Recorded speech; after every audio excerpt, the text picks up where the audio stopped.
Hi guys, so I'm back after a break of almost 2 months. Basically इस दौरान मैं अपना सीवी या रेज्यूमे बनाने की कोशिश कर रहा था और बेटर अपॉर्चुनिटीज़ के लिए. सो मेरी पढ़ाई पूरी होने के आई थिंक 12 साल हो चुके हैं और तब से मैं फुल टाइम जॉब में हुई.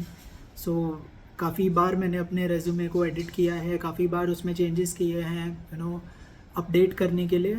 और अपने स्किल सेट्स हो या अपनी जॉब से रिलेटेड रिस्पॉन्सिबिलिटीज़ को मैंने बेहतर तरीके से दिखाने के लिए बहुत बार एडिट किया है. मैंने प्रोफेशनल्स या एक्सपर्ट्स से भी सीवी बनाने की कोशिश करी है. मेरा अंडरस्टैंडिंग ये है कि लास्ट 12-13 साल में जितनी बार भी मैंने सीवी बनाया है, मेरे लिए कुछ 2-3 बातें बहुत इंपॉर्टेंट है जो मैं शेयर करना चाहता हूँ. सबसे इम्पॉर्टेंट तो आई थिंक सीवी में या रेज्यूमे में आपकी ऑनेस्टी सबसे ज़्यादा इम्पॉर्टेंट है.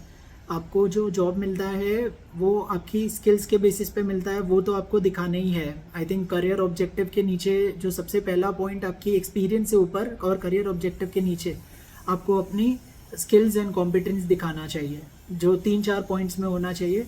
और उसमें मैं एक हार्ड वर्कर हूँ या फिर मैं एक टीम प्लेयर हूँ, इससे ज़्यादा आपको कुछ दिखाने की ज़रूरत है. जैसे मतलब फॉर एग्जांपल अगर मैं बताऊँ तो जैसे मैं बैंक में काम करता हूँ, क्रेडिट डिपार्टमेंट में, तो मेरे लिए फाइनेंशियल एनालिसिस की स्किल्स होना बहुत इंपॉर्टेंट है. तो financial analysis is a skill जो बहुत ही जनरल नहीं है, थोड़ी स्पेसिफिक है. तो वो मैं एक चीज़ दिखा सकता हूँ कि हाँ भाई ये चीज़ है, मतलब मेरी एक स्किल है बेसिकली. इसमें मैं अगर हार्ड वर्किंग या टीम प्लेयर या अंडरस्टैंडिंग ऐसी चीज़ें लिखूंगा तो फिर कोई फ़ायदा नहीं है. वो जनरल स्किल्स होती है, थोड़ी सी स्पेसिफिक स्किल्स दिखाना ज़रूरी होता है. उसके बाद जो है ऑनेस्टी इम्पॉर्टेंट है बहुत, क्योंकि आपने जो काम किया है उसको ही आपको बुलेट पॉइंट्स में आपको दिखाते हुए जाना है. हर एक जॉब में आपने क्या क्या रिस्पॉन्सिबिलिटीज़ निभाई है.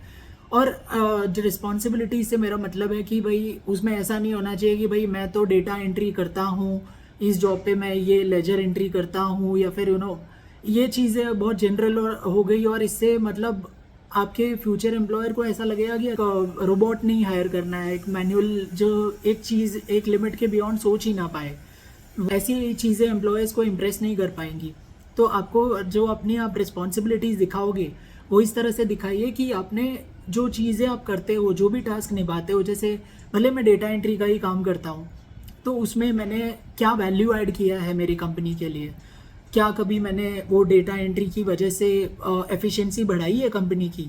क्या कभी कंपनी को सेव करके दिया है कुछ पैसे? जैसे कि मेरी कंपनी कुछ एक्सपर्ट्स को हायर करने वाली थी मेरे ज्वाइन करने से पहले. किसी समझिए कि कोई अकाउंटिंग पैकेज लेने वाली थी महंगा सा, और मेरे आने के बाद मैंने उससे कहा कि भाई नहीं, थोड़े बजट पैकेजेस में भी अच्छी अकाउंटिंग प्रैक्टिसेस को डिलीवर किया जा सकता है. और मेरे विश्वास पे उन्होंने वही चीज़ इम्प्लीमेंट करके देखी और मैंने उनका काफ़ी पैसा बचा दिया. तो ये एक एफिशिएंसी हुई कि भाई मेरी वजह से या तो कंपनी ने अर्न किया है या तो मेरी वजह से मेरी कंपनी ने एफिशिएंसी बढ़ाई है कि ज़्यादा काम कर पा रहे हैं कम बजट में, या फिर ज़्यादा कमा पा रहे हैं सेम बजट में. तो ऐसी चीज़ें जब आप लिखोगे कि मेरी वजह से क्या वैल्यू ऐड हुआ है, मैं क्या टेबल पर लाकर रखता हूँ मेरी कंपनी के लिए या फ्यूचर एम्प्लॉयर के लिए, वो चीज़ें डिस्प्ले करना ज़्यादा ज़रूरी है. तभी वो चीज़ें इम्प्रेस कर पाएंगी. या आपके पास क्या डिसीजन मेकिंग स्किल्स है, क्या आपने टीम लीड की है, और टीम लीड की है तो उससे आपकी कंपनी को क्या बेनिफिट हुआ है. सबसे इम्पोर्टेंट वही होता है. और अगर आप उस बेनिफिट को क्वांटिफाई कर सकते हैं तो वो बहुत ज़रूर आपको दिखाना चाहिए कि भाई मेरी वजह से मेरी कंपनी को एडिशनल एक प्रोजेक्ट मिल गया जो 2 करोड़ या 10 करोड़ का प्रोजेक्ट था, वो उनको मिल गया मेरी वजह से, मेरे स्किल्स की वजह से, या मेरे एफिशिएंसी या मेरे हार्डवर्क की वजह से. ऐसी चीज़ें आप बुलेट पॉइंट्स में लिख सकते हैं जो भी आपने अचीव किया है. पर वो ऑनेस्टली लिखिए, कुछ भी उसमें फेक नहीं होना चाहिए, क्योंकि उसके ऊपर आपको क्वेश्चंस पूछे जाएंगे तो जाहिर है कि अगर आप वहाँ पे हेजिटेट करोगे और बोलने में हिचकिचाओगे तो फिर वो अच्छा नहीं लगेगा कि भाई आपने ऑनेस्टी के साथ अपने आप को नहीं एक्सप्रेस किया है. तो जैसा मैंने बताया कि 2 चीज़ें बहुत इंपॉर्टेंट है. एक तो आपको स्किल्स बताना बहुत ज़रूरी है कि आपने क्या स्किल्स अचीव किए हैं ओवर योर करियर, और वो बहुत स्पेसिफिक होने चाहिए, जनरल स्किल्स नहीं होने चाहिए. और दूसरी बात, ऑनेस्टी के साथ अपने सीवी को बनाइए तीसरी बात जो मुझे लगता है कि बहुत इंपॉर्टेंट है वो है आपके सीवी का या रेज्यूमे का साइज़।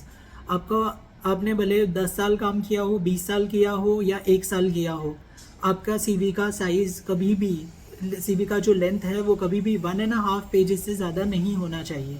उसमें आपका एक्सपीरियंस भी आ गया और करियर ऑब्जेक्टिव भी आ गया, आपका एड्रेस, फ़ोन नंबर, नाम, सब कुछ आ गया, स्किल्स एंड कॉम्पिटेंस आ गया, सब कुछ आ गया, पर्सनल हॉबीज सब कुछ आ जाना चाहिए उतने ही टाइम, उतने ही लेंथ में। तो वो ज़्यादा इंपॉर्टेंट है, क्योंकि अगर आप ये सोचते हो कि भाई मैंने तो 15-20 साल किया, मेरे पास तो बहुत है लिखने के लिए, तो अगर आप ऐसे 5 पेज का सीवी बनाओगे तो कोई एम्प्लॉयर आपको या कोई एचआर आपको हायर नहीं करेगा। उसके पास इतना टाइम नहीं है कि भाई वो आपका सीवी ही लेकर बैठा रहे। अगर उनको कोई एप्लीकेंट, कोई कैंडिडेट सिलेक्ट करना होता है, उनको उनके पास टाइम बहुत कम होता है। शायद वो आपके सीवी को सिर्फ आधी मिनट या 1 मिनट का ही टाइम देंगे, और आधी और 1 मिनट में सिर्फ एक इंसान 1.5 या 2 पेज ही पढ़ पाएगा। उससे ज़्यादा वो सिर्फ ग्लांस करेगा, सिर्फ एक बार नज़र फिराएगा आपके सीवी पे। उस पर अगर उसको ठीक लग रहा है तो वो आपको कॉल करेगा इंटरव्यू के लिए।